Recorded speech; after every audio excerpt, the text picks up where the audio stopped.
Hey YouTube, it's the Webmaster of Dead.com. This time I'm going over my top 5 most shocking moments of the comic series. Obviously this video is going to contain spoilers, so now's your chance to hit the back button on your browser. Alright, starting with number 5 is the death of Laurie and Judith Grimes. As the governor launches his assault on the prison, Laurie gets shot in the stomach while carrying her newborn child Judith. Judith wasn't hit by the gunshot, but she did end up getting crushed by Laurie's body when she fell. This one event cut the Grimes family in half, and it changed Rick and Carl's lives forever. We see Rick lose his grip on reality by speaking with somebody on a telephone that's not even plugged in. What makes things even worse is that the person on the other line is actually his dead wife, Laurie. Up to this point, I'd say it's easily the most traumatic moment in both Rick and Carl's lives. It's changed who they are forever. But speaking of Rick and things changing forever, number 4 is when Rick gets his hand cut off. In issue 28, Rick is being interrogated by the governor, and things go south for Mr. Grimes when the governor decides to pull out a knife and cut his hand off. Right after this happens, Michonne bites a chunk out of the governor's ear, Mike Tyson style. She's quickly subdued. During all this, Rick blacks out, and when he comes to his senses, he's back in the Woodbury hospital with bandages covering a nub. Rarely do we ever see life-altering injuries happen to the main character of a comic book. Sure, Aquaman had a hook for a hand for a while, but this is The Walking Dead, and there's no reboots here. In a series like The Walking Dead, we can be assured that this injury is permanent, and we can even see its effect on his physical capabilities down the line. Number 3 on the list goes to Ben killing his twin brother Billy. These two boys had to see their parents both die at a very young age. These traumas definitely affected him psychologically. Actually, that's what I love about The Walking Dead, is that it's willing to explore how harsh new realities of this apocalyptic world are going to affect people, even children.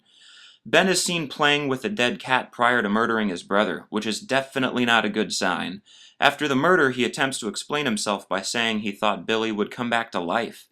While the adults debate what to do with the situation, Carl takes things into his own hands and shoots Ben. This is just one of many situations in which we see the characters of this series make hard decisions about morally ambiguous situations. Number 2 on the countdown is when we see the governor pull all of his daughter's teeth out and give her a big nasty open mouth kiss. It's scenes like this that make me laugh when people talk about how bad the governor was in the television show. Yeah, he was a bad guy, but he could never have done things like this in the television show. He wouldn't have done anything this depraved and disturbing as a character. It really hits home the idea that the governor is an absolute psycho on multiple levels as well. It's one of the very few moments in The Walking Dead that I've actually had to sit down and take a break. And last but not least, coming in as the most shocking moment in the Walking Dead comic series is the death of Glenn.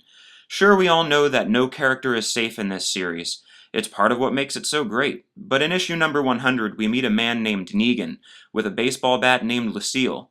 Negan ends up bashing in Glenn's skull while a group of survivors, including Maggie, is forced to watch. What made this so rough is how graphic Charlie Adler's illustrations were. He captures every agonizing moment of Glenn's demise, swing by swing. After Negan's first strike with the baseball bat, I thought to myself, okay, if he stops now, maybe Glenn won't die. But Negan he doesn't really let up until Glenn dies.